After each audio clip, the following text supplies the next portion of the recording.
A former member of Hamas and an associate are arrested for the alleged murder of an 18-year-old Israeli citizen who was stabbed to death last week outside of his Jewish seminary. One America's Ryan Girdusky spoke with an expert on the threats Jews face in the region. Devere Sorek was murdered in Judea-Samaria on August 7th. His body was found. He was buried on August 8th, and the killers were found over the weekend. Why are Jews in Judea-Samaria particularly vulnerable to terrorist attacks? So as you know, there are almost 500,000 Jews living in Judea and Samaria today. But the Israeli government has never officially recognized the areas of Judea and Samaria, or as you would say, the West Bank, like they have in other places like the Golan Heights. As such, they don't have the same infrastructure such as roads and electricity and water and all of those different issues that are very important when you live in the Middle East.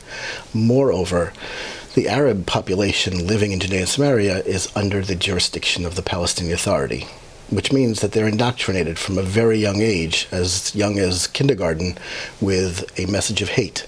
When you combine all of those things together, it creates a kind of hostile environment for the people living there. What is going to be the Israeli government's response to the murder of Devere? It's hard to say right now with an interim government.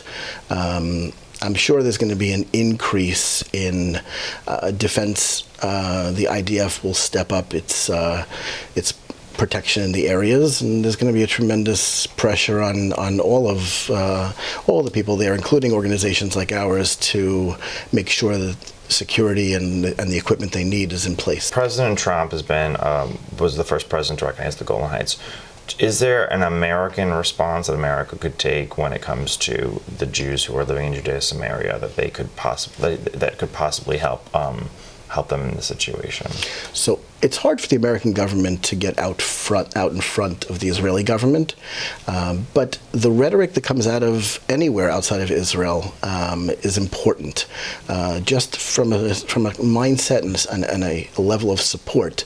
So when the president comes out very strongly and condemns things like this, when he puts pressure on those who are responsible, ultimately Hamas and the Palestinian Authority and Fatah and all of the different factions there, it does have a level of help and support. So it's important for America to show that they're supporting us, but ultimately it has to start with the Israeli government itself. All right. Thank you for speaking to One American News about this. Thank you so much for having me.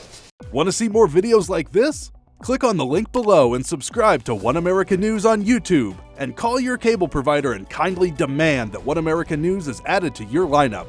Call and subscribe today.